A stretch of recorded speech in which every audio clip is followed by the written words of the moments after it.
Uttaranchal University, Dehradun, NAC A+ accredited university. Suman TV ప్రేక్షకులకి నమస్తే. ఈరోజు మనం మాట్లాడుకోబోతున్నాం పిఠాపురం గురించి. ఎస్, పిఠాపురం అనేది అసలు చాలామంది మధ్యలో ఒక హాట్ టాపిక్ అయిపోయింది. ఎప్పటి నుంచి? పీకే గారు అక్కడి నుంచి నేను నిలబడుతున్నా అన్నప్పటి నుంచి. సో మరి అంత హాట్ టాపిక్ అనే టాపిక్ని ఉత్తిగా అట్లా మనం డిస్కస్ చేసుకోకుండా ఎట్లా వదిలేస్తాం?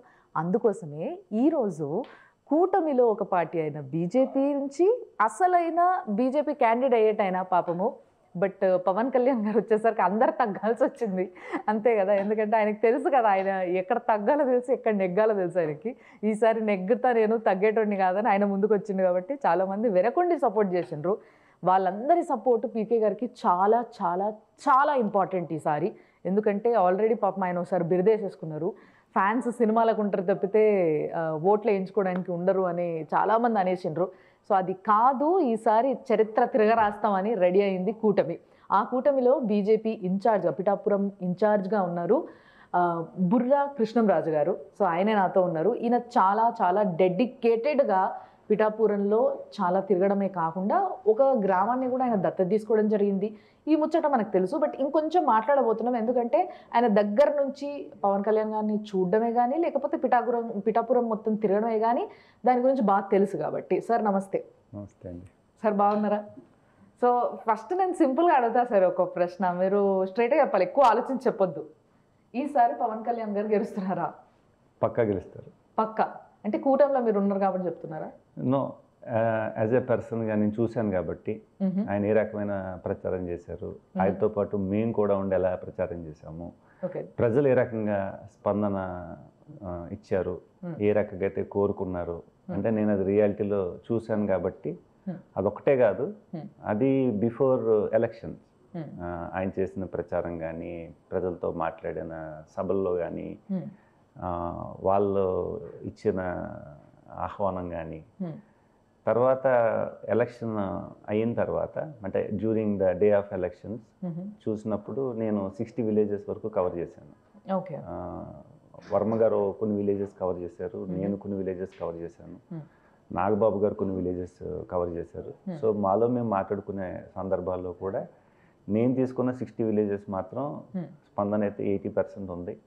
సో మనకు అసలు డోకా లేదు అనేసి నేను చెప్పడం. అలాగే అడుగుతున్నాను, మీరు ఏమనుకోకండి, బట్ అడుగుతున్నాను నేను. మీరు వ్యక్తిగతంగా చాలా మంచి పేరున్న వ్యక్తి, అంటే పిఠాపురంలో ఒక స్ట్రాంగ్ క్యాండిడేట్. మీరు మీలాంటి క్యాండిడేట్కి టికెట్ వస్తుండే, ఒకవేళ మీరు కూటమిలో లేకపోతుండే మీకు టికెట్ వస్తుండే, బీజేపీ నుంచి మీరు నిలబడుతుండే. కానీ ఇదంతా జరగకుండా పీకే గారు వచ్చేసరికి మొత్తం ఈ క్యాండిడేట్ ఆ క్యాండిడేట్ పని చేసినైనా పని చేయనైనా తెలిసినైనా తెలియనైనా ఇవన్నీ పక్కకు పోయినాయి. ఇవన్నీ పక్కకు పోయి ఓన్లీ పీకే గారు కనిపిస్తున్నారు. ఆయన వెనకాల పని చేయాల్సి వచ్చింది. ఆయనకి గ్రౌండ్ వర్క్ చేసి అధికారం ఆయన చేతికి కట్టియాల్సి వచ్చే ఈ పరిస్థితి మీ అందరికి వచ్చింది. ఇప్పుడు మీరు చెప్పండి, ఒకవేళ మీరుంటే గెలుస్తున్నారా, పవన్ కళ్యాణ్ గారు ఉంటే గెలుస్తున్నారా పిఠాపురం? నేనుంటే మాత్రం కష్టపడేవాడినేమో గెలవడం కోసం, కానీ పవన్ కళ్యాణ్ గారిని చూసిన తర్వాత నేను కష్టపడేదానికన్నా ఆయన ఇంకొక 2 times ఎక్కువ కష్టపడ్డారు.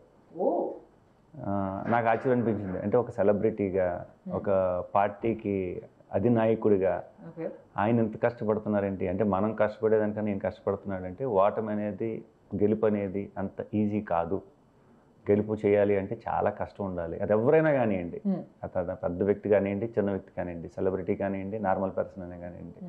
సో నేను చూసిన తర్వాత అనిపించింది హీఈస్ ఫిట్ ఫర్ పిఠాపురం. ఎందుకంటే పిఠాపురం ఎలక్షన్ అనేది స్టేట్ అంతా ఒక ఎత్తు, పిఠాపురం అనేది ఒక ఎత్తు. Every time moment to moment, time to time change అయిపోతుంటుంది. ఈరోజు పవన్ గారికి ఫేవర్గా ఉంటే రేపేమో గీత గారికి ఫేవర్గా ఉంటుంది. సో అలాంటి ఆసిలేటింగ్ పొజిషన్స్లో ఉన్న పరిస్థితుల్లో everyday is a challenging day.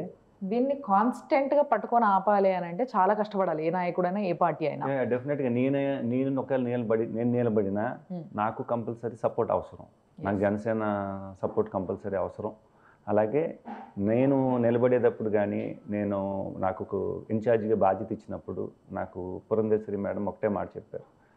ఏంటి అంటే, మీరు ఒక పేరున్న వ్యక్తి, మీ కుటుంబం అక్కడే ఉన్నది, చదువుకున్నారు, ఆర్థికంగా బలోపేతంగా ఉన్నారు, మీరు ఎన్నో సంవత్సరాల నుంచి పిఠాపురం మీద కాన్సన్ట్రేట్ చేస్తున్నారు, గో హెడ్, మీరు ముందుకు వెళ్ళండి.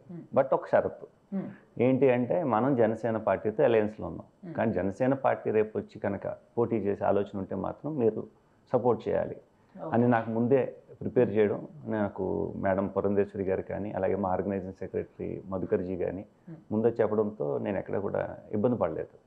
ఓకే. సో ఇప్పుడు let me ask in other way, Pithapuram అనేది ఎంత స్పెషల్ అనేది మీరు చెప్పడం జరిగింది ఇందాక ఆల్రెడీ. అంటే ఈ రోజు ఒకరు విన్ అవుతారు అనుకునే లోపు రేపు ఇంకో టాక్ వస్తూనే ఉంటుంది అక్కడి నుంచి. సో ఇలాంటి ప్లేస్లో ఎలాంటి మార్పు ఉంది ఆఫ్టర్ పీకే అండ్ బిఫోర్ పీకే? ఏంటిది అసలు పిఠాపురం అంటే ఏంటి? అంటే పిఠాపురంలో నేను పనిచేస్తున్నంత కాలం కూడా నేను అలా ఆలోచించేవాడిని అంటే, కాకినాడకి దగ్గరగా ఉన్న పిఠాపురం, ఆంధ్రప్రదేశ్లో ఉన్న పిఠాపురం. కానీ పవన్ కళ్యాణ్ గారు వచ్చిన తర్వాత పిఠాపురం పక్కన ఉన్న కాకినాడే పిఠాపురంకి సంబంధించిన ఆంధ్రప్రదేశ్ అనే స్థాయికి, ఇండియాలో ఆ స్థాయికి పిఠాపురం వెళ్ళింది. అది పవన్ కళ్యాణ్ గారి యొక్క కంటెస్టెంట్గా డిక్లేర్ చేశారు. అది పవన్ కళ్యాణ్ గారి ఏదైతే సెలబ్రిటీ హోదా ఉందో ఆ హోదాకి నిదర్శనం అంటారా, లేకపోతే యాజ్ అ పొలిటీషియన్ ఏమైనా సెపరేట్ మార్క్ ఉందంటారా? నేను యాక్చువల్గా పవన్ కళ్యాణ్ గారిని ఒక సెలబ్రిటీగా మాత్రమే చూశాను, టు బీ హానెస్ట్. కానీ ఆయన ఎప్పుడైతే 2014లో ధైర్యంగా ముందుకు వచ్చి, ఆ రోజుల్లో కాంగ్రెస్ అంత పవర్ఫుల్గా ఉండేది, అసలు సోనియా గాంధీ అంటే భయపడేవారు, అలాంటిది ఎవరు ఎదిరించడానికి కూడా సిద్ధం లేని పరిస్థితి, all of a sudden divide చేసేసారు స్టేట్స్ని. అందరూ బాధ చెప్పుకునే ఆవేదన తప్పితే చెప్పుకునే పరిస్థితి లేదు, గలమిప్పాయి. అలాంటి సమయంలో ఆయన ఎప్పుడైతే గలమిప్పారో టీవీ ముందుకు వచ్చి 2014 ఎవరు మర్చిపోయారు కాదు, నేనున్నాను, నా బాధ అందరికీ ఉంది, అందరి బాధ నేను తీసుకుంటున్నాను, నేను ఈరోజు పార్టీ పెడుతున్నాను, ప్రతి నాయకుడిని నేను ఇన్వైట్ చేస్తున్నాను, యువత రాజకీయాల్లోకి రావాలి అని ఏదైతే ఆ రోజు అతను మాట్లాడాడో, ఆ రోజు యాక్చువల్గా రాజకీయాల్లోకి రావాలనే ఆలోచన నాకు కూడా కలిగింది, to be honest. But platform అనేది మనం డిఫరెంట్గా చూసుకుంటాం. ఏంటి కొత్తగా పార్టీ పెడతాను అంటున్నారు, ఆవేశంతో మాట్లాడుతున్నారు. సో వెరీ గుడ్, మన రాజకీయాల్లో రావడం అవసరమే, కానీ మనం ఏ పార్టీని ఎంచుకోవాలి? సో సిద్ధాంతాల ప్రకారంగా, భావజాలం ప్రకారంగా దేశాన్ని అభివృద్ధి చేసే పదంలో ఆల్రెడీ ప్రూవెన్గా 3 times చీఫ్ మినిస్టర్గా చేసిన అనుభవం ఉన్న మోడీ గారి సారథ్యంలో బీజేపీ ప్లాట్ఫామ్గా తీసుకుని అందులో జాయిన్ అవ్వాలని నేను 2014లో జాయిన్ అవ్వడం జరిగింది. బట్ ఆ జాయినింగ్ ఇన్స్టెంట్ మాత్రం నాకు, ఆ ఇన్స్టెంట్ మాత్రం కిల్లర్ ఇన్స్టెంట్ ఇచ్చింది మాత్రం పవన్ కళ్యాణ్ గారు. ఓకే, ఇన్స్పిరేషన్ అక్కడ నుంచి తీసుకొని జాయిన్ అయింది మాత్రం వేరే పార్టీలో జాయిన్ అయ్యారు. ఎందుకు మరి ఆ దూరం ఎందుకు మెయింటైన్ చేశారు? దూరం అని కాదు, నేను ఆల్రెడీ మీకు చెప్పాను కదా, మనం ఏదైనా సాధించాలన్నా ఏదైనా ముందుకు వెళ్ళాలన్నా కానీ మనం వ్యక్తిగతంగా ఎంత ఇంపార్టెంటో మనకున్న ఆర్గనైజేషన్ కూడా అంత ఇంపార్టెంట్. బీజేపీకి ఉన్న ఆర్గనైజేషన్ని మనం లోతుగా పరిశీలన చేస్తే సిద్ధాంతపరంగా కానీ, భావజాల పరంగా కానీ, నేషన్ ఫస్ట్ పార్టీ నెక్స్ట్, ఏ ప్రపంచంలో ఏ పార్టీకి కూడా ఇటువంటి స్లోగన్ లేదు. ఇప్పుడు కూటమిలో ఉన్న ఒక పార్టీగా బీజేపీకి nation first, anything and everything is next. ఇది this point is considerable when a person is from BJP. ఇది పక్కకు పెడితే మీ కూటమిలో టీడీపీ కూడా ఉంది. సో అక్కడ నుంచి వర్మ గారు స్టార్టింగ్లో కొంచెం బా మనకు రావాల్సిన టికెటే అన్న ఫీలింగ్లో ఉండడము, కొంచెం నిరాశ నిస్పృహ ఎవరికైనా ఉంటుంది, అది కామన్. నేను పోటీ చేస్తా అంటే నాకు కూడా ఉంటుంది. సో డెఫినెట్లీ ఆ ఫీలింగ్ ఉంటుంది. మరి దాంట్లో నుంచి బయటికి వచ్చి మీరు ముగ్గురు కలిసి ఒక మాట మీద ఉండి కలిసి పనిచేయాలంటే చాలా కష్టం, ఎంతైనా లోపల అది ఎక్కడో గిచ్చుతుంటుంది. మరి ఇది ఎట్లా చేయగలిగారు కలిసి? ఫస్ట్ ఆఫ్ ఆల్ ఏంటంటే ఇక్కడ 3 parties, 3 parties-లో ముగ్గురికి అదే అభిప్రాయం ఉంటే చాలా కష్టం అయ్యేది. నాకైతే అభిప్రాయం లేదు, అది అర్థమైపోయింది. నాకనే ఎక్కువ ఆయనే కష్టపడుతున్నాను, ఇంత మంచి ముఖం మీద చెప్పారు రాయిపాయ్. రెండోది ఏంటంటే పవన్ కళ్యాణ్ గారు కూడా అటువంటి ఆలోచన లేదు. Okay, he is also focused and is a person with sacrifice nature. అంటే ఎవరికైనా ఉదారంగా ఇచ్చే ఒక ఆలోచన స్వభావం ఆయనకు ఉన్నది. తర్వాత వేరే పవన్ వర్మ గారు చూస్తే ఈజ్ నాట్ కాంప్రమైజబుల్ పర్సన్. ఎందుకంటే ఆయన ఎన్నో సందర్భాల్లో ఒడిదుడుకులు ఎదుర్కొన్నారు కాబట్టి, ఇండిపెండెంట్గా కూడా నిలబడ్డారు కాబట్టి, సో ఆ ఇన్స్టింక్ట్ ఆయనకు ఉన్నది. ఒకసారి టీడీపీ పార్టీ నాకు ఇవ్వలేదు, అయినా సరే నేను ఇండివిజువల్గా నిలబడాను, నెగ్గాను. సో ఇప్పుడు నేను క్యాడర్ కోసమైనా నిలబడాలి, లేదంటే ప్రజలు నాకు కొంతమంది ఆశిస్తున్నారు, వాళ్ళ కోసమైనా నిలబడాలి అనే ఆలోచన ఆయన కలగడం సహజం. బట్ దాని నుంచి ఆయన్ని మార్చగలగడం అనేది చిన్న విషయం కాదు. ఓవరాల్గా మార్చగలిగితే మేబీ చంద్రబాబు నాయుడు గారు చెప్పి మీకు ఎమ్మెల్సీ ఇస్తారనో ఏదో చెప్పి మార్చడం అనేది వేరు. బట్ నేనైతే ఒకటి ఆలోచించుకున్నాను, ఈయనంత తొందరగా కాంప్రమైజ్ అయ్యే మనిషి కాదు, బట్ లెట్ అస్ సీ, చూద్దాం అనే ఆలోచన చేసిన తర్వాత ఇప్పుడు మేము అంటే ఫస్ట్ నేను వారాహి వాహనంలో చూసినప్పుడు పవన్ కళ్యాణ్ గారిని I was very much impressed. కారణం ఏంటంటే with great difficulty we entered into the Varahi వాహనం. అంటే అదొక అందులో నుంచి ఆ జనాల్లో నుంచి వచ్చి ఎక్కడం అనేది చిన్న విషయం కాదు.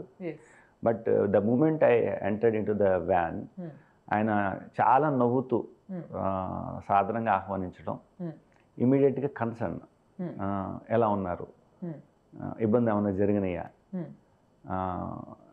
వస్తువులు ఏమైనా పోయినాయా, ఒకసారి చెక్ చేసుకోండి అంటే ప్రతి దాన్ని అంటే కన్సర్న్గా ఆలోచించడం నాకు నచ్చింది. So I thought okay this person, నేను అసలు ఇంక న్యూట్రలైజ్ చేయాల్సిన అవసరం లేదు, బ్యాలెన్స్ చేయాల్సిన అవసరం లేదు, ఈ పర్సన్కి కన్సర్న్ ఉన్నది. వేరేజ్ వర్మ గారు ఎక్కువగా మాట్లాడరు, ఆయన అంత కన్సర్న్గా ఆలోచించడు. సో ఇది ఎలాగ మ్యాచ్ చేయగలం అనే దాని మీద కొంచెం నేను టెన్షన్ పడ్డాను. ఓకే, బట్ ఈ రెండు పార్టీలకి మధ్యలో వారధిగా ఉండాల్సి వచ్చింది మీరు. బేసిక్గా మీ రోల్ అది అన్న విషయం అర్థమైంది మీరు ఇంతసేపు చెప్పుంటే. కానీ ఇక్కడ ఇంకొక విషయం కూడా అడగాలి సార్ నేను. See, being a celebrity, he knows very well ఆయన వస్తే ఎంత ట్రాఫిక్ జామ్ అవుతుంది, ఎంతమంది ఉరికొస్తారు, ఏమైతే ఏమైంది అన్నీ తెలుసు ఆయనకి. సో ఆయన ఆయన వల్ల ఏదైనా మీకు ఏమైనా కొంచెం డిస్కంఫర్ట్ ఉండేనా, లేకపోతే మిమ్మల్ని లోపల రానియలేదా, ఏమైనా పోయినాయా, ఉన్నాయా, ఏంది పరిస్థితి? He took care, he has that concern. బాగుంది. ఆబ్వియస్లీ మన ఇంటికి ఎవరైనా వచ్చినప్పుడు మనం చేసే మర్యాదలే ఇవన్నీ. బట్ ఇవన్నీ కాకుండా యాజ్ ఏ పర్సనల్గా చెప్పండి, ఈ ఎలక్షన్స్ ఇవన్నీ కాకుండా మీరు పవన్ కళ్యాణ్ గారిని చూసిండ్రు కాబట్టి మీ పర్సనల్ ఒపీనియన్ ఏంది ఆయన పైన? నాకు అనిపించింది ఏంటంటే పవన్ కళ్యాణ్ గారిలో 2 షేడ్స్ ఉన్నాయండి. వన్ షేడ్ అంటే he's a king as a నాయకుడు, and another shade he's a soldier, ఒక సైనికుడు. రెండు చేయగలిగే సామర్థ్యం ఉన్న వ్యక్తి. చాలామందికి నాయకుల్లో నేను చూశాను, వాళ్ళ సైనికుడిగా కార్యకర్తగా ఉండలేరు. అలాగే ఒక కార్యకర్త నాయకుడిగా ఉండడం అనేది కూడా చాలా కష్టం. బట్ ఇటువంటి డ్యూయల్ రోల్ అతను maybe it is the winning part of Pawan Kalyan garu. సైనికుడు, yes, and that is one thing. And second thing where I was impressed with Modiji, అంటే వెల్ఫేర్ అండ్ డెవలప్మెంట్, అంటే సంక్షేమం అభివృద్ధి రెండు కళ్ళల్లో ఏదైతే చూసారో ద సేమ్ అదే మనస్తత్వం నాకు పవన్ కళ్యాణ్ గారిలో ఒకటి కనిపించింది. సంక్షేమం అభివృద్ధి ఈ రెండు కంపల్సరీ కావాలి. సో ఈ రెండు పాయింట్స్ దగ్గర I strong believe that he's a good leader. And third point ఏంటి అంటే he will take each and every point.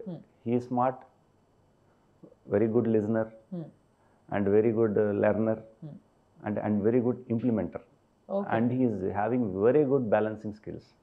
అంటే ఇంప్లిమెంటర్ అనేసి మీరు ఆల్రెడీ బిరుదు ఇచ్చేస్తున్నారు. ఇప్పుడు వరకు ఆయన గెలిచిందే లేదు, ఆయన పలానా ఇంప్లిమెంట్ చేసిండు అని మనము బహిరంగంగా చూయించి చెప్పడానికి మీరు ఏ విధంగా దాన్ని, ఆ క్వాలిటీ ఉంది ఆయన లోపల, ది బెస్ట్ ఇంప్లిమెంటర్ అనే బిరుదు ఎందుకు ఇస్తున్నారు ఆయనకి? అంటే ఫర్ ఎగ్జాంపుల్ ఒక ప్లాన్ చేస్తున్నారు ఈరోజు, ఉదాహరణకి మార్నింగ్ ఈ ప్లాన్ చేసి దీన్ని ఇంప్లిమెంట్ చేయాలి అని అనుకుంటే అది కరెక్ట్గా 9 o'clock 10 o'clock ఎలక్షన్ టైం అయిపోయింది అనుకుందాం. అయిపోయింది అనుకుంటే కరెక్ట్గా 5 minutes చాలా పంక్చువల్ ఉంటాడు ఆయన. ఫినిషింగ్ మాత్రం చాలా పంక్చువల్, కానీ ప్రోగ్రామ్ స్టార్ట్ అయ్యేటప్పుడు మాత్రం అంత పంక్చువాలిటీ ఉండదు. That is the minus. Yes, that is the minus and this is the plus. And at the same time ఎక్కడైతే ఆయన లేట్గా స్టార్ట్ చేశారో దాన్ని నెక్స్ట్ డే అయినా కవర్ చేశారనే ఆలోచన ఉండేది. సో ఓహో ఈయనకి ఇంప్లిమెంట్ చేసి ఎస్ ప్లస్ ఉంది మైనస్ ఉంది, but he's a good finisher. దాన్ని ఎలాగైనా సరే నెక్స్ట్ డే అయినా ఫినిష్ చేయాలి. Yes, smart and good implementer. And అది ఇంప్లిమెంట్ చేయాలనే తపన తనలో పెట్టుకుంటారు, దాన్ని ఏదో రకంగా అవతల మీద కూడా రుద్దుతారు. సో ఆ నేచర్ నాకు కూడా ఉంది. ఇక్కడ నాకు మీ ముగ్గురు ఎట్లా కలిసినారు అంటే ముగ్గురికి 3 రకాల క్వాలిటీస్ ఉన్నాయి కాబట్టి కలిసినారు అన్న విషయం అర్థమవుతుంది. ఎందుకంటే మీరు బ్యాలెన్స్ చేసే వ్యక్తిగా మీరు మధ్యలో ఉండడం చాలా ఇంపార్టెంట్. అప్పుడైతేనే ఈ కూటమిలో ముగ్గురు ఉండగలుగుతారు, లేదంటే ఇద్దరితోనే అవుతుంది అది. సో ముగ్గురు ఉండడము, ముగ్గురు కలిసి నడవడం అనేది చాలా ఇంపార్టెంట్. ఇది జరిగింది, మీరు చేయగలిగినరు అన్న విషయం అర్థమవుతుంది చూస్తుంటే ముగ్గురులో. బట్ క్యాడర్ అనేది చాలా ఇంపార్టెంట్. ఇక్కడ మళ్ళీ 3 క్యాడర్లో ప్రతి ఒక్కరికి అంతగా ఇది ఒక కలవాలి, మనం కలిసి పనిచేయాలి, ఇది మన కోసమే అన్న ఫీలింగ్ ఎందుకు వస్తుంది? ఇప్పుడు మా నాయకుడు నిలబడితే మేము పని చేస్తాం భయ, లేకుంటే మాకేం పని అన్న ఫీలింగే ఎక్కువ ఉంటుంది. సో ఈ క్యాడర్ కలిసి పనిచేసిండ్రా అనే ప్రశ్నకు మీరు ఏం చెప్తారు? అసలు ఎట్లా కలపగలిగినరు అని అడిగితే ఏం చెప్తారు? ఎందుకంటే చాలా లొల్లైన వాళ్ళకి కొట్లాట్లైన అనేది కూడా మనం చూసినాం. సో ఏం చెప్తారు? చాలా ఇంపార్టెంట్ క్వశ్చన్. ఐ థింక్ పాలిటిక్స్లో మేజర్ రోల్ ప్లే చేసేదే క్యాడర్. వాళ్ళు ఈరోజు పవన్ కళ్యాణ్ గారు నగ్గించారు, లేదంటే కృష్ణరాజు నగ్గించాడు, వర్మ నగ్గించారు అనేది పక్కన పెట్టేసేయండి. నా ఉద్దేశంలో ఈరోజు నగ్గించారు అంటే బీజేపీ, టీడీపీ, జనసేనకులు కలిపి నగ్గించారు అనే దాని మీద నేను 100% చెప్తాను. కానీ నాయకులు కలిసినట్టుగా క్యాడర్ అంత తొందరగా కలవలేరు. ఎందుకంటే నాయకుడికి ఒక బ్యాలెన్సింగ్ స్కిల్స్ అనేది సహజంగా ఉంటాయి. అలాగే ఒక ఆర్డర్స్ని ఫాలో అయ్యి ఒబే చేసుకుంటూ ముందుకు వెళ్తాడు. కానీ ఒక కార్యకర్త అలా చేయలేడు. కార్యకర్త ఏంటంటే చాలా స్ట్రాంగ్ మైండ్తో ఉంటాడు. అది మనసులో చాలా గట్టి ముద్ర వేసుకుని ఉంటాడు. దాన్ని మనం 2-3 మాటల్లో చెప్పి కాదు ఈ రోజు నుంచి మనం కలిసి పనిచేద్దాం, ఆ పార్టీ నేను తిట్టాంలే ఈరోజు మనం కలిసి పనిచేద్దాం అంటే క్యాడర్ అసలు అంత తొందరగా ఒప్పుకోరు. సో ఈ విషయంలో మాత్రం బీజేపీ క్యాడర్లో ఒక రకమైన క్రమశిక్షణ ఉంది. మాకు బీజేపీ పార్టీలో క్రమశిక్షణ ఉంది. నాయకుడు ఏ రకంగా ఆలోచిస్తాడో కార్యకర్త కూడా అదే రకంగా ఆలోచించే స్వభావాన్ని బీజేపీలో నెంబర్ ఆఫ్ మీటింగ్స్ మాకు ఈవెన్ నడ్డాజీ గారు వస్తారు, మోడీజీ వస్తారు, అమిత్ షాజీ వస్తారు, సంతోష్జీ వస్తారు, ఇలా పెద్ద పెద్దలు అందరూ వచ్చి మా క్యాడర్కి కౌన్సిలింగ్ ఇస్తారు. So I never make any comment on my cadre. So అలా హ్యాపీగా పనిచేసేసారు. Whereas I noticed that TDP cadre and Janasena cadre కలవడం అనేది చిన్న విషయం కాదు, చాలా పెద్ద విషయం. నేను ఈ విషయం ప్రతి సందర్భంలోనే గమనించాను. అది ర్యాలీ కానివ్వండి, వారాహి వాహనం కానివ్వండి, లేదంటే పబ్లిక్ మీటింగ్స్ కానివ్వండి, ఎక్కడికి వెళ్ళినా కానీ అది ఆ ఇబ్బంది అయితే ఉండేది. బట్ వెరీ స్మార్ట్లీ అంటే ఆ ఇబ్బందిని ఏ రకంగా అధిగమించాము అనే విషయం మీకు క్లారిటీ ఇవ్వాలి అంటే ఇక్కడ మీరు ముగ్గురు గురించి మాట్లాడుతున్నారు. వర్మ గారు, నేను, పవన్ కళ్యాణ్ గారు. ఇక్కడ అజ్ఞాతంలో ఉండి ఇంకొక శక్తి పనిచేసింది. హీఈస్ మోర్ దెన్ అంటే మా ముగ్గురు కన్నా ఆ శక్తి ఇంకా గట్టిగా పనిచేసిందని నేను నమ్ముతాను. హీఈస్ నన్ అదర్ నాగబాబు గారు. నాగబాబు గారు చాలా బాగా పనిచేశారు. వాట్ ఎవర్ ద థింగ్స్ ఏదైతే ముందు జరుగుతుందో, ఏదైతే ఆబ్స్టికల్స్ ఉన్నాయో ఆబ్స్టికల్స్ అన్నింటినీ కూడా ఆయన ఇమీడియట్గా గ్రాస్ప్ చేసేవారు. ఇమీడియట్గా మీటింగ్స్ కండక్ట్ చేసేవారు. ఈవెన్ ఇక్కడ పవన్ కళ్యాణ్ గారు ఇచ్చిన ఆప్యాయత కావచ్చు, ప్రేమ కావచ్చు, మమ్మల్ని అందరినీ ఉగాదికి ఆయన పిలిచిన తీరు కావచ్చు. వర్మ గారిని, వర్మ గారి ఫ్యామిలీని రమ్మన్నారు, నన్ను నా ఫ్యామిలీతో రమ్మన్నారు. మా ఫ్యామిలీ వెళ్ళింది, మా ఫ్యామిలీ అందరూ కూడా పవన్ కళ్యాణ్ గారు సరెండర్ అయిపోయారు. వర్మ గారి ఫ్యామిలీ వెళ్ళారు, వర్మ గారి ఫ్యామిలీ కూడా పవన్ కళ్యాణ్ గారికి సరెండర్ అయిపోయారు. ఎందుకు ఈ మాట చెప్తున్నాను అంటే నాగబాబు గారు ఎప్పుడైతే ఈ టాస్క్ తీసుకుంటున్నారో పవన్ కళ్యాణ్ గారు కూడా 1-2 సందర్భాల్లో నా దగ్గర అనేవారు, క్యాడర్ని ఎలా బ్యాలెన్స్ చేయాలి, క్యాడర్ని ఎలా బ్యాలెన్స్ చేయాలి అని. సో దాకా ఒక థాట్ వచ్చింది. ఆ థాట్లో ఆల్రెడీ నా వైఫ్ డాక్టర్ దివ్య ఉంది, తనకి కూడా పవన్ కళ్యాణ్ గారు పరిచయం ఉంది, నాగబాబు గారు పరిచయం ఉంది. సో వాళ్ళు కూడా ఫ్యామిలీ అంతా యాక్సెప్ట్ చేశారు కాబట్టి నేను తనకు కూడా ఈ విషయం చెప్పాను. Then she also involved. తను కూడా నైట్ మీటింగ్స్ పెట్టి క్యాడర్కి కొంచెం మోటివేషన్ ఇవ్వడం. అంటే నాగబాబు గారు ఏదైతే చెప్తూ వచ్చారో, పవన్ కళ్యాణ్ గారు ఏదైతే అసైన్మెంట్ ఇచ్చారో, ఇదంతా కూడా ఈవెన్ డ్యూరింగ్ నైట్స్ కూడా నాగబాబు గారు, డాక్టర్ దివ్య ఎదురు చేసిన వర్క్ స్టైల్ చాలా బెనిఫిట్ చేసింది క్యాడర్ని మెయింటైన్ చేయడానికి. ఓకే, బట్ ఒక టాక్ ఉంది సార్, ఏంది అని అంటే ఇప్పుడు వరకు యాజ్ అ సెలబ్రిటీ అంటే పవన్ కళ్యాణ్ అంటే పెద్ద సెలబ్రిటీ గాడ్ అయిపోయింది ఆయన. సో ఆ స్టేజ్లో ఉన్న వ్యక్తి ఓట్లను సంపాదించుకోలేకపోయింది ఇంతకు ముందు గతంలో. ఇప్పుడు మొత్తం ఓటర్లని మభ్య పెట్టడానికి, ఆయన వైపు తిప్పుకోవడానికి సెలబ్రిటీ పవర్ని, ఆ హోదాని వాడుతున్నాడు. వరుస ఒకరి తర్వాత ఒకరు అలా ఫ్యామిలీ సెలబ్రిటీస్ అందరు దిగుతారు. ఇది వాళ్ళ స్ట్రాటజీ, వాళ్ళ స్టంట్, ఇది పొలిటికల్ స్టంట్ అని కొంతమంది మాట్లాడుకుంటారు. ఏమంటారు మీరు? ఒకటైతే అండి, ఏ వర్క్ చేసినా కానీ అల్టిమేట్గా మనకు కావాల్సింది రిజల్ట్. ఆ రిజల్ట్కి ఏది మనకి ఉపయోగపడుతుంది, ఏది అవైలబుల్, ఈ రెండు చాలా ఇంపార్టెంట్ కదా. దాంట్లో భాగంగా ఎస్ కారణం ఏంటి అంటే పవన్ కళ్యాణ్ గారి యొక్క presence in Pithapuram is required. At the same time his presence in the state is required. Okay, but ఇక్కడ మేము పవన్ కళ్యాణ్ గారిని అగ్గడం ఒకటే ఇంపార్టెంట్ కాదు, కూటమి ప్రభుత్వం రావడం ఇంపార్టెంట్. కాబట్టి పవన్ కళ్యాణ్ గారికి మేము ఎప్పుడు కూడా అవకాశం ఇవ్వాలనే ప్రయత్నం చేసాం. మీకు ఎప్పుడు వీలైతే అప్పుడు పిఠాపురం రండి, మన ప్రభుత్వం కంపల్సరీ రావాలా, దానికోసం మీరు ప్రయత్నం చేయండి, మిమ్మల్ని నెగ్గించే ప్రయత్నం మేము చేస్తాం అనేసి నేను అదే మాట పవన్ కళ్యాణ్ గారు చెప్పాను.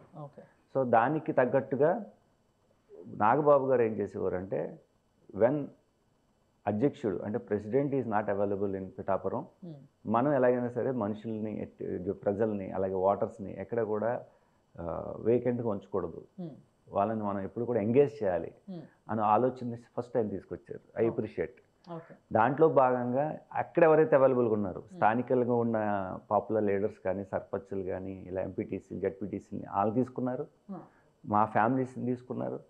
అట్ ద సేమ్ టైము ఆయనకు ఉన్న అవైలబిలిటీ, నేను ఇందాక అవైలబిలిటీ ఏమన్నానంటే నాగబాబు గారికి ఒక ఫిల్మ్ ఇండస్ట్రీలో ఒక లింక్ ఉంది, అలాగే ఒక టీవీ ఇండస్ట్రీలో లింక్ ఉంది. సో వాళ్ళందరినీ కూడా కాల్ చేశారు. వాళ్ళందరూ మరి అలా అనుకుంటున్నప్పుడు యాక్టర్స్గా వచ్చిన వాళ్ళందరూ కూడా వీళ్ళకి బంధువులు, కానీ టీవీ ఆర్టిస్టులు ఎవరు కూడా వీళ్ళకి బంధువులు కాదు. సో అక్కడ నా ఉద్దేశం ఏంటి అంటే, ఎవరైతే అందుబాటులో ఉన్నారో వాళ్ళందరినీ కూడా పిలవడం జరిగింది. వాళ్ళు కూడా స్వచ్ఛందంగా వచ్చి వాళ్ళందరూ కూడా చాలా చక్కగా పనిచేశారు. వాళ్ళ యొక్క స్టార్ ఇమేజ్ని పక్కన పెట్టి, నేను ఎందుకంటే వాళ్ళందరితో నేను ర్యాలీస్ చేశాను, వాళ్ళందరితో నేను మీటింగ్స్లో పాల్గొన్నాను, నాకన్నా కమిట్మెంట్తో పనిచేశారనే భావన నాకు కలిగింది. So this is the ultimate result. So ప్రతి వ్యక్తి కూడా వాటర్ కానీ ప్రజలు కానివ్వండి వీళ్ళందరూ వస్తున్నారంటే ఏదో ఓటు అడగడానికి వస్తున్నారనే ఫీలింగ్ తెచ్చుకోలేదు.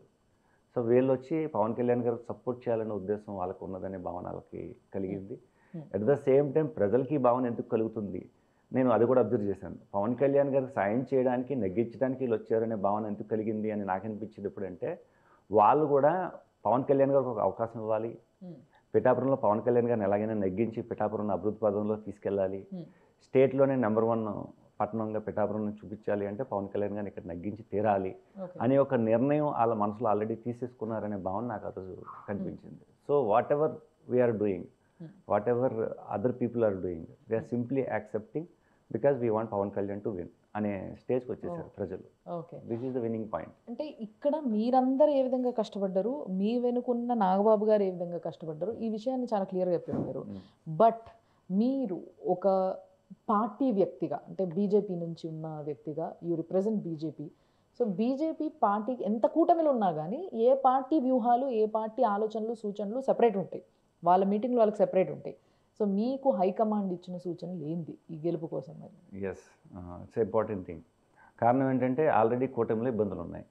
ఎందుకంటే వర్మ గారు అపోజ్ చేశారు, మళ్ళీ తర్వాత కన్వర్ట్ అయ్యారు. బట్ వేరేజ్ బీజేపీకి ఎప్పుడు కూడా మచ్చ అనేది పెట్టుకోకూడదు. సో నాకు హైకమాండ్ అదర్ లీడర్స్ నాకు ఇచ్చిన సజెషను, అడ్వైజు, స్ట్రాంగ్ ఆర్డర్ కూడా ఏంటి అంటే, ఎటువంటి పరిస్థితుల్లో కూడా పవన్ కళ్యాణ్ గారిని ఇబ్బంది పెట్టే పని చేయకూడదు. Point number 1, give him complete support what ever it may be. And second thing, ఎటువంటి పరిస్థితుల్లో ఏది ఆశించద్దు, నాట్ పవర్ ఆశించద్దు, అలాగే డబ్బులు ఆశించద్దు, అతన్ని విన్ చేయడం ఒక్కటే లక్ష్యంగా పెట్టుకోండి. So it is very clear. దానికి తగ్గట్టుగానే నేను పని చేసుకుంటూ ముందుకెళ్ళాను. మీరేమో పార్టీ ఇట్లా చెప్పింది, హైకమాండ్ ఇట్లా చెప్పింది అని మీరు అంటున్నారు. బట్ ప్రజలు ఏమనుకుంటున్నారు అని అంటే, గతంలో ఎన్నిసార్లు చూసుకున్నా కానీ జగన్ గారికి బీజేపీకి మంచి రిలేషన్ ఉంది. అంటే వీళ్ళు ఈ పొత్తులో ఉండడానికి, బీజేపీ పొత్తులో ఉండడానికి, అంటే వీళ్ళతో పొత్తు పెట్టుకోవడానికి కారణం ఇదొక పొలిటికల్ స్ట్రాటజీ. అంటే అటు తిరిగి ఇటు తిరిగి జగన్ గారిని గెలిపించడానికి చేస్తున్న పనేమో అన్న ఉద్దేశంతో ఇదంతా బీజేపీ చేసిన పనిగా చూస్తున్నారు. వీళ్ళకి ఏం చెప్తారు మరి?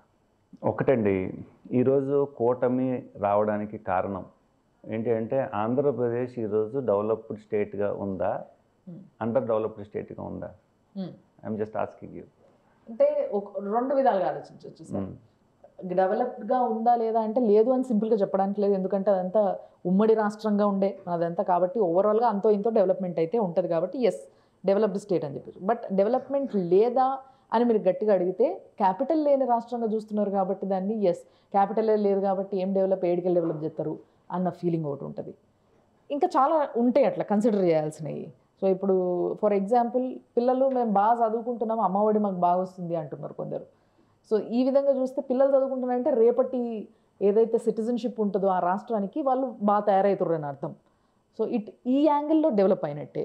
ఇట్లా ఒక్కొక్కరు ఒక్కొక్క వర్షన్ చెప్తారు.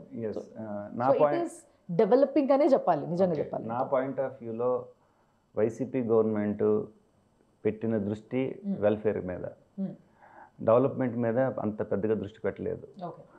So whereas how BJP is interlinked with Andhra Pradesh state అని మీరు అపోహలు ఆరోపణలు ఏదైతే అంటున్నారో, బీజేపీకి కొంచెం కావాల్సినది ఏంటి అంటే లోక్సభలో పూర్తి మెజారిటీ ఉంది, రాజ్యసభలో మాకు కొంచెం మెజారిటీ అవసరం ఉంది. సో ఏ పార్టీ ప్రాంతీయ పార్టీ ముందుకు వచ్చినా కానీ ఆ బిల్లుకి సంబంధించి సమర్థించినా కానీ మేము అప్రిషియేట్ చేస్తాం, ఆహ్వానిస్తాం. సో అది it's a constitutional thing, this is not a personal thing. So ఆ రకంగా చేసుకోవడం వలన ప్రజల్లో మేబీ అభిప్రాయం కలుగుతుండొచ్చు, మేబీ మన వైసీపీకి దగ్గరనో లేదంటే జగన్ గారికి దగ్గరనో అనేసి. బట్ బీజేపీ యొక్క ఉద్దేశం అలా కాదు. BJP strong policy is that Modiji want to make our country to be 5 trillion economic కంట్రీగా నెంబర్ 3గా చూడాలనేది ఆయన కోరిక. మన దేశం ఈరోజు అభివృద్ధి పదంలో ఉండాలి అని అంటే కనుక డెఫినెట్గా ప్రతి స్టేట్ కూడా డెవలప్ కావాలి. అందులోని సదరన్ పార్ట్ ఆఫ్ ఇండియాలో ఉన్న రిసోర్సెస్ నార్థరన్ పార్ట్కి నిజంగా లేవు. డెవలప్మెంట్ కూడా అంత లేదు సార్. నిజంగా చెప్పాలంటే southern part of India is developed more than northern part of India.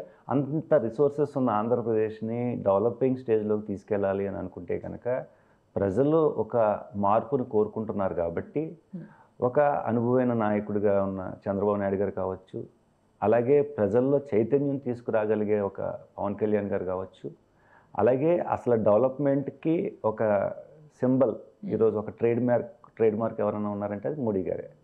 So ఈ కూటమి వలన ఇండియాతో పాటు ఆంధ్ర రాష్ట్రం కూడా డెవలప్ అవుతుందని ఏకైక కారణంతో కూటమి ఏర్పాటు జరిగింది తప్పితే వేరే అదర్ రీజన్స్ ఏమీ లేవు.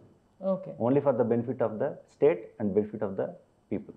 సో మీ పొత్తులో విషయాలు ఇవన్నీ మాట్లాడేసుకున్నాం కదా సార్. బట్ ఒక్క విషయం ఏంది అని అంటే అపోనెంట్ కూడా చాలా చాలా కష్టపడ్డ వ్యక్తే, మంచి పేరున్న వ్యక్తే. కొంతమంది పిఠాపురం వాళ్ళని నేను బయట కలిసినప్పుడు మేడం చెప్తే కొన్ని పనులు అయిపోతాయి, మేడం చెప్తారు మేము అడిగితే చెప్తే అయిపోతాయి అని చెప్పేసి అన్నారు గీతా గారి గురించి. సో మరి అపోనెంట్ని మనం ఎప్పుడైతే యూనో తన చేసే పని కన్నా మనం ఎక్కువ చేయగలుగుతాము, తన కన్నా కూడా మనం ఎలిజిబుల్ క్యాండిడేట్ అని ప్రూవ్ చేసుకోవడం అనేది ఇంకో వర్జన్ గెలవాలంటే. సో మరి ఆవిడ గురించి ఏం చెప్తారు? వాళ్ళ పని మీ పని ఏ విధంగా ఎక్కువ ఉందంటారు వాళ్ళ పని కన్నా? ఒకటేంటంటే గీత గారికి ఎమ్మెల్యేగా చేసిన అనుభవం ఉంది అండ్ ఎంపీగా చేసిన అనుభవం ఉంది. సో ఈ రోజు వరకు ఆవిడ ఓడిపోలేదు. ఈరోజు ఓడిపోతున్నారంటే ఒక జైంట్ ముందు ఓడిపోతున్నారు. సో ఆవిడ పెద్దగా దీన్ని నేను ఓడిపోయానని పెద్దగా ఫీల్ అవ్వాల్సిన అవసరం లేదు. ఎందుకంటే పవన్ కళ్యాణ్ గారి మీద ఓడిపోయానని గొప్పగా చెప్పుకోవచ్చు. వాళ్ళు అట్లా అనుకోవచ్చు సార్. అపోనెంట్ లో ఉన్నప్పుడు ఆయన సెలబ్రిటీ కావచ్చు, లేకపోతే ఆయనతో మంచి దోస్తాని కూడా ఉండొచ్చు, కానీ వాళ్ళు ఏమంటారు, ఏంది ఓడిపోయేది, నేనేం ఓడిపోతలేను, నేను ఆల్రెడీ నేను ఎమ్మెల్యే, నేను గ్రౌండ్లో తిరిగి జనాల మెప్పును పొందిన దాన్ని.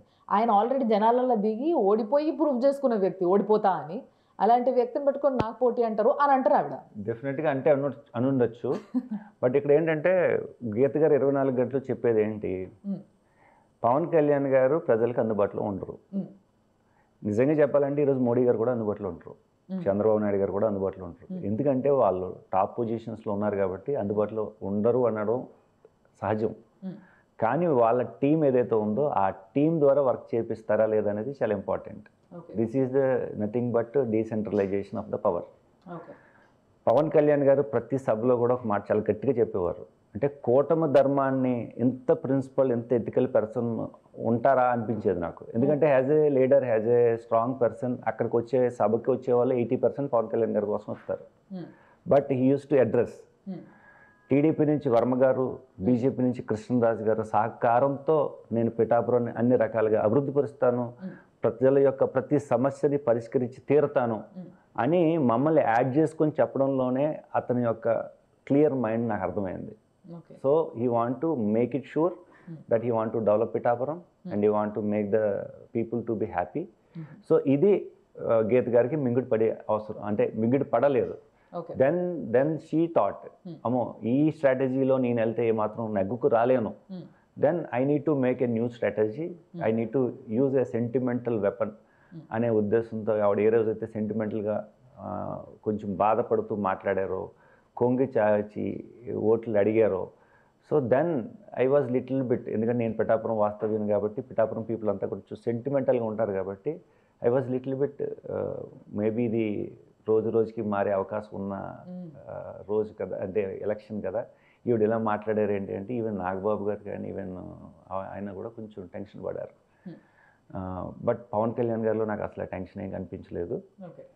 బికాజ్ ఏంటి అంటే ఆయన నెక్స్ట్ అలా జరిగిన వెంటనే ఒక 2 days తర్వాత ఆయన మళ్ళీ ర్యాలీస్కి వచ్చారు, అటెండ్ అయ్యారు, వారాహి యాత్ర మీద నుంచి మాట్లాడారు. Again he rebuilt.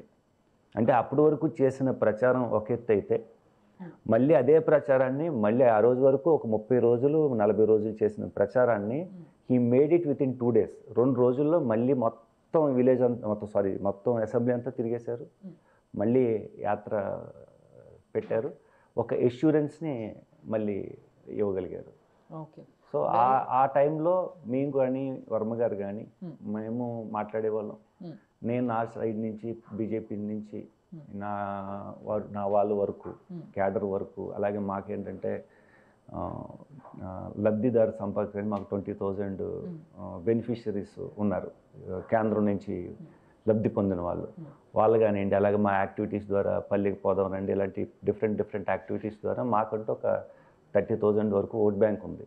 సో ఆ ఓట్ బ్యాంక్ని ఎలాగైనా సరే మాకు 100% ట్రాన్స్ఫర్ చేసుకోవాలనే ఆలోచనతో నేను మాట్లాడడం, అలాగే టీడీపీ యొక్క ఓట్ బ్యాంక్ని ఎలాగైనా ట్రాన్స్ఫర్ చేసుకోవాలని మాట్లాడే వర్మ గారు కావచ్చు, అలాగే వెనకాల ఉండి కథ అంతా నడుపుతున్న నాగబాబు గారు కావచ్చు. ఈయన అర్జునుడిగా వ్యవహరిస్తుంటే పవన్ కళ్యాణ్ గారు శ్రీకృష్ణుడిగా మోడీ గారు ఆల్రెడీ చక్రం తిప్పుతున్నారనే ఒక భావన ప్రజలందరిలోని కలిగింది. భీముడిగా ఆయనేమో మన నాగబాబు గారి కూర్చుని వ్యవహారం అంతా చూస్తున్నారు. నకులుడు సహదేవుడిగా వర్మ గారిని నన్ను కూడా అలాగే తీసుకున్నారు. ఇది కురుక్షేత్ర యుద్ధంగా మేము అలాగే భావించాము, అలాగే చేసాము. సో ధర్మం ఎక్కడైతే ఉందో అక్కడ ఈరోజు యుద్ధంలో పాండవులు నగ్గారు కాబట్టి మేము పాండవులుగా భావిస్తున్నాము. డెఫినెట్గా 100% మేము విన్ అవ్వబోతున్నాం. మీకు మీరు ఇచ్చుకున్న పొజిషన్ ఏంది అనేది చూస్తే అంటే తగ్గడం తెలిసిన వ్యక్తే రేపటి రోజు గెలిచే వ్యక్తి అని మీ పవన్ కళ్యాణ్ గారే ఒక స్టేజ్లో చెప్పిన స్టేట్మెంట్ అది. సో అది మీలో ఉంది కాబట్టి ఆయనకు మీరు చాలా దగ్గర అవ్వగలిగినరు అన్న విషయం నాకు చాలా స్పష్టంగా అర్థమైంది. అండ్ వాట్ ఎవర్ ఇప్పుడు వరకు మీరు ముగ్గురు కలిసి ఎట్లయితే ట్రావెల్ చేసిండ్రో ఎలక్షన్స్కి ముందు, ఎలక్షన్స్ తర్వాత, ఈరోజు కూడా అట్లే మాట్లాడుతుంటే రిజల్ట్ తర్వాత కూడా అట్లే ఉండాలని నేను కూడా కోరుకుంటున్నాను మనస్ఫూర్తిగా. But finally let me know the final thing, Pawan Kalyan గారికి ఏ హోదా, సెంట్రల్ వైజ్ కానీ స్టేట్ వైజ్ కానీ ఏ హోదా కరెక్ట్ అంటారు? మీరు దగ్గర నుంచి చూసారు కాబట్టి జస్ట్ అడుగుతున్నాను నేను. ఐ థింక్ పవన్ కళ్యాణ్ గారు ఒక హోదా తీసుకుంటారా లేదా అనేది ఐఎమ్ స్టిల్ ఇన్ డౌట్. వద్దంటారా? అలా అని కాదు, ఆయన వ్యక్తిత్వంలో చూస్తుంటే ఈజ్ ఏ నిత్య విద్యార్థి. He want to learn something and before doing something he want to learn. నిజంగా ఆయన అధికారంలోకి తీసుకోవాలి అని అనుకుంటే 2014లోనే తీసుకోవచ్చు. మోడీ గారితో ఆయనకి ఎంతో చనువు ఉంది. జస్ట్ లైక్ దట్ ఆయన కేంద్ర పదవి రావడం అనేది పెద్ద కష్టమైన పని కాదు. ఈవెన్ టుడే కూడా even today also what I strongly feel that ఈరోజు కూడా నేను పలానా పదవి తీసుకుంటానని అయితే ఆయన ఎక్స్పెక్ట్ చేయట్లేదు. నేను అనుకుంటున్నది, నేను ఆయనతో గమనించింది కూడా ఉంది, తెలుసుకున్నది. బట్ సంబడి ఇన్సిస్ట్, మోడీ గారు ఇన్సిస్ట్ చేసిన లేదంటే చంద్రబాబు నాయుడు గారు ఇన్సిస్ట్ చేసిన maybe that time he may take, otherwise he won't expect any position. విద్యార్థిగా నిత్యం పిఠాపురం జనాలు గెలిపిస్తే ఎమ్మెల్యేగా వాళ్ళ సేవకుడిగా ఉండిపోతాడు అంటారు. Not only Pithapuram, for entire Andhra Pradesh. He may influence Telangana, he may influence India. That kind of talent అతనికి మాత్రం ఉందని అయితే నేను పూర్తిగా నమ్ముతున్నాను. చాలా పెద్దగా చూస్తున్నారు అయితే నాకు అర్థమైంది very simply. So all the best sir, whatever it is. ఇప్పుడు వరకు వెయిట్ చేసినాం, ఇంకొక 3-4 రోజులే ఉంది. Let's see, all the best. And తప్పకుండా ఎలక్షన్ రిజల్ట్ తర్వాత కలుద్దాం, అప్పుడు కూర్చొని మాట్లాడదాం ఈ ముచ్చట్లు. డెఫినెట్గా మినిమం 30,000+ మెజారిటీతో పవన్ కళ్యాణ్ గారు అయితే నెగ్గుతారు నేను రాసిస్తున్నాను. This is going to happen, this is what I can tell. And he can definitely make the Pittapuram city or town or maybe the assembly, the model assembly for entire India. ఎందుకంటే ఆయన ఆలోచన విధానాన్ని, ఆయన చెప్పిన ప్రతి మాటని కూడా, ఎందుకంటే పిఠాపురం ఉన్న రిసోర్సెస్ని ఆయన తీసుకున్నారు, టెంపుల్స్కి ఉన్న ప్రాధాన్యత తీసుకున్నారు, అలాగే బీచెస్కి, మాకు ఉప్పటి బీచెస్కి ఉన్న ఫిషరీస్ దాన్ని తీసుకున్నారు, అలాగే ఫార్మింగ్, ఎందుకంటే ఫార్మర్స్ ఎక్కువగా డామినేటెడ్గా ఉన్న ఏరియా, వాళ్ళు తీసుకున్నారు, అలాగే వైద్యకి సంబంధించి. సో అన్ని యాంగిల్స్ని తీసుకుని అన్నిటి మీద నేను ప్రామిస్ చేస్తున్నాను అని ఆయన అక్కడ చెప్పడం, వర్మ గారిని నన్ను అటాచ్ చేసి వీళ్ళు కూడా కలిసి చూసుకుంటారని ఆయన చెప్పడం, నాగేంద్ర బాబు గారు కూడా అక్కడే ఉండడం. నెక్స్ట్ ఏంటంటే మాకు పురంధేశ్వరి గారు కానీ, మధుకర్జీ కానీ, రామ్ కుమార్ గారు కానీ, అలాగే మాకు నడ్డాజీ కానివ్వండి, మోడీ గారు కానివ్వండి, అలాగే అమిత్ షా గారు కానివ్వండి, వాళ్ళందరి యొక్క సహకారంతో డెఫినెట్గా we are going to make the Pithapuram assembly as number 1 and at the same time we are going to prove that Andhra Pradesh state is also going to be number 1 in India with this కూటమి. ఏదేమైనా ఆ డెవలప్మెంట్ ప్రజల్లో ఉంటుంది, ఒక రాష్ట్రానికి వస్తుంది అని అంటే మేము కూడా హ్యాపీయే. అది ఎవరైనా సరే we will definitely be happy from media. కాబట్టి థ్యాంక్స్ అలాట్ మీరు వచ్చినందుకు అండ్ ఆల్ ది బెస్ట్. తప్పకుండా మళ్ళీ మాట్లాడదాం సార్. Thank you. చూసారు కదా, అది ముచ్చట. సో పిఠాపురం పైన మరి మీకేమనిపించింది ఆ ముచ్చట మీరు కమెంట్ కింద పెట్టుండ్రి. ఏం కాదు, మేము చూస్తాం. దాని తర్వాత మళ్ళీ మనం ఎప్పుడైనా దీని గురించి డిస్కషన్ పెడతాం కదా, అప్పుడు మాట్లాడుకుందాం. చూస్తూనే ఉండండి సుమన్ టీవీ. సుమన్ టీవీలో మీ పర్సనల్ అండ్ బిజినెస్ ప్రమోషన్స్ కోసం కింది నెంబర్కి కాంటాక్ట్ చేయండి.